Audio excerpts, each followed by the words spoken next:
आपका क्या ख्याल है, ज़हीन सिर्फ अमीर का बच्चा होता है? और जो गर्मियों में पानी का कूलर लेके पस के पीछे भागता है वो भी बड़ा ही ज़हीन होता है। जो किसी खोखे पे चाय के बर्तन धोता है वो भी बड़ा ज़हीन होता है। मैं दयानतदारी से कहता हूं, जो मोटरसाइकिल की वर्कशॉप पर उस्ताद से तमाचे खा रहा होता है वो भी बड़ा ही ज़हीन होता है। और जिसको 20 रुपये शाम को वजीफ़ा मिलता है, 20 रुपये, 50 रुपये, 100 रुपये, और वो अपने ग्रीस वाले काले स्याह हुए धुएं वाले हाथ कोने में बैठ के वो पैसे गिन रहा होता है, और फिर खुशी खुशी जाके कहता है अम्मा मैं तेरी दवाई के पैसे ले आया हूँ, तूने फ़िक्र नहीं करनी। मैं बस, वो उस्ताद जी कह रहे थे कुछ दिनों में तुझे ओवर टाइम की भी गुंजाइश देंगे। अम्मा बाप मेरा ओवर टाइम लग गया ना, फिर मैं थोड़ा थोड़ा बहन का सामान बनाने लगूंगा। ये भी तो ज़हीन है ना, ये भी तो बच्चा ज़हीन है। लेकिन मसला ये है कि हमने ना कुचल दिए, लोगों की आरज़ुएं तबाह कर दी। गरीब पिसा तो पिसता चला गया, तकलीफ़ आई तो आती चली गई। और चलो आला खानों की मैं बात नहीं करता, यहाँ तो इलाज कराने के लिए भी जेब पूरी भरी हो तो तभी डॉक्टर मिलता है। यहाँ तो मेरे अजीज़ पूरी रुहमाउ बैनहुम, एक दूसरे के बारे में रहम के जज्बात। बातें ज़्यादा नहीं करनी, समेटनी है। मेरे नबी पाक ने मसला 2 जुमलों में हल कर दिया। फरमाया तुम रब के बंदों पे रहम करो, अल्लाह तुम्हारे ऊपर रहम फरमाएगा। अपने दिल में रहम जज्बा पैदा करें, अपनी तबीयतें कुशादा करें, दिलों को खुला करें। आप देखें ना, ये मेरे महबूब के सहाबा की शान है, ये तरबियत है ना हुजूर के सहाबा की। बस मैं बात ख़त्म करने लगा हूँ। ये तरबियत है ना नबी पाक अलैहिस्सलाम के सहाबा की, ये मिजाज है ना कि मैदाने जंग में भी अगर वो जख्मी होकर पड़े हैं ना, बीमारी के आलम में भी, जख्मों की हालत में भी, तकलीफ में भी, तो एक शख्स अगर पानी पिलाने गया है तो उस हाल में भी उनका जज्बा ये है रुहमाउ बैनहुम। उस हाल में भी जज्बा ये है, वो कहते हैं ये साथ वाले भाई को पिला दो, उसको तकलीफ़ मुझसे ज़्यादा है। पानी पिलाने वाला कहता है मैं उसके करीब गया तो कहने लगा ना ना मेरा गुजारा चलता है, ये जो मेरे साथ लेटा है ना इसको ज़्यादा ज़रूरत है। वो कहते हैं मैं 7 लोगों के पास गया, सभी आगे आगे भेजता रहा, जब पलट कर मैं आया तो वो 7 लोग ऐसे थे जो शहीद हो गए, एक ही को मैं पानी दे सका। इसार कर देते, कुर्बान कर देते। वयुक्सिरूना अला अनफुसिहिम वलौ काना बिहिम खसासा, उन्हें बड़ी अशद ज़रूरत भी हो फिर भी दूसरों को दे देते हैं। और मेरे महबूब की अहले बैत का मकाम क्या है?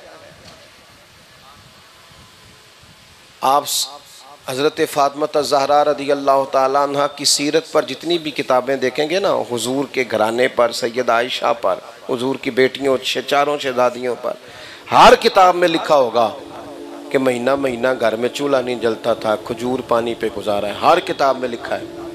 लेकिन वही मुसन्निफ 4-5 सफ़े छोड़ के ये भी लिखता है कि अपने घर महीना महीना चूल्हा नहीं जलता था, पर जो दरवाजे पे मांगने आता था उसे झोली भर के अता किया जाता था।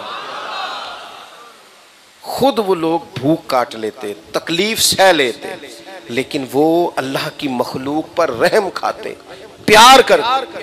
हमें सिर्फ कुशादा रूई की ज़रूरत है। दिलों में जो घुटन है ना, घुटन, इस घुटन को निकालें। अल्लाह के बंदों के लिए, मुसलमानों के लिए, मोमिनों के लिए, मखलूक खुदा के लिए अपने दिलों के अंदर कुशादगी पैदा करें। कोशिश करें कि हमने अल्लाह के बंदों को, या आला हज़रत फ़ाज़िल बरेलवी रहमतुल्लाह अलैह का तरीका था कि वो गरीब एक दिन आके ना, एक आम से गरीब से बच्चे ने कह दिया हज़रत जी दावत करनी है कल,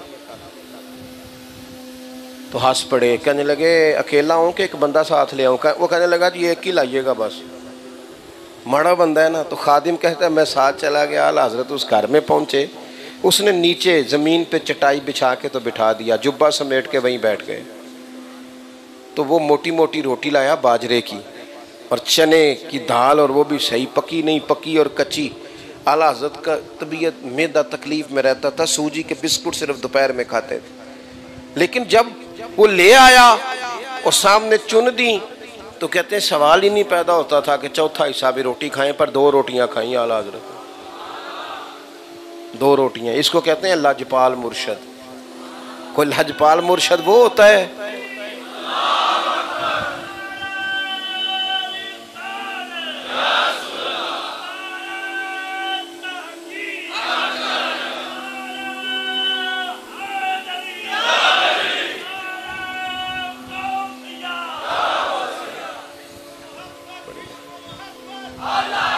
और जी 2-3 दफा जरा जोर से कह दे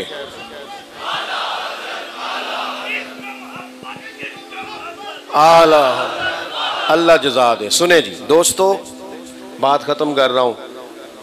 लजपाल पीर वो नहीं होता कि जो गाड़ी देख के इज़्ज़त करे, मुरीद के पैसे देख के एहतराम करे, माड़ा आ जाए तो उसके चेहरे पे शिकन ही ना उतरे, और तगड़ा आ जाए तो कोई ओहो तूने तो लेट कर दी, तू तो रात ख्वाब में भी आया था मेरी। ये उसका मिजाज ना हो, उसके दिल में कुशादा रोई हो।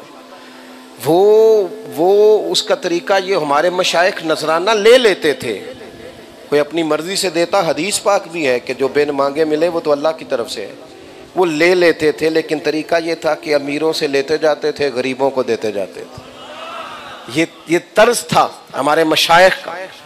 आला हजरत रहमतुल्लाह अलैह उस गरीब के घर गए, रोटी 2 रोटियां खा ली और कच्ची पक्की दाल से खा ली। फिर कहने लगे पुत्र इजाजत हो तो चला जाऊं। उसने कहा जी ठीक है जाएं। उठे, जुब्बा समेटा, वापस आ रहे थे। खादिम कहने लगा हुजूर आपने अजीब काम किया, तबीयत ख़राब हो जाएगी, इतना आपने दीन का काम करना होता है, क्यों खाई आपने इतनी मोटी रोटियां? फरमाने लगे यार तबीयत तो 2 दिनों में ठीक हो जाएगी, लेकिन जो गरीब का दिल ठंडा हो गया है, जो उसकी तबीयत ठंडी हो गई है, वो भी तो देखना, मेरा कलेजा कितना ठंडा हुआ। इनसे मोहब्बत, यही है ज़ौक़े इबादत की इंतहा सागर, ओ यही है ज़ौक़े इबादत की इंतहा सागर। ओ गमे हयात के मारों का एहतराम करो, गमे हयात के मारों का अश्क शोई करो, गरीब परवरी करो, मोहब्बतें बांटो। इस तरह का वक्त गुजार के जाओ कि तुम्हें मरने के बाद दुआएं तुम्हारे रिश्तेदारों को करानी ना पड़े, बल्कि पलट पलट के आंसू निकले दुआएं। वो एक दानश्वर थे, स्कूल चलाते थे, तो एक बंदा रखा हुआ था स्कूल चलाने के लिए। तो वो दाखला फीस पूछता हर आने वाले से, तो वो इतनी फीस बताता, तो वो जाके उनसे कहता साहब वो बंदा तो फीस मांग रहा है, तो मैं गरीब आदमी हूँ। कहता ठीक है मुफ्त दाखिल करा देते हैं, दूसरा भी मुफ्त, तीसरा भी मुफ्त, चौथा भी। वो कलरा काके कहने लगा हुजूर इस तरह स्कूल नहीं चलते, अगर इस तरह भी कोई काम होता है कमाई कैसे करनी है?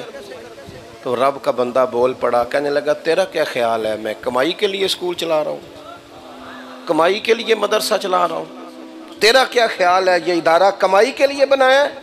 का फिर किस लिए बनाया? कहने लगे मैं तो अपने जनाजे के बंदे पक्के कर रहा हूँ, ये सारे मेरा जनाजा उठाएंगे, कंधा देंगे, मेरे लिए रोएंगे, अखा जदों मिटियां जमाना मैनू रोवेगा।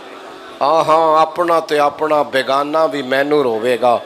जदों ना मैं दिसिया मैं खाना नू मैं खाने विच तकिया जे जाम टुट जान के, ते मैं खाना मैनू रोवेगा, कई लुक लुक रोण।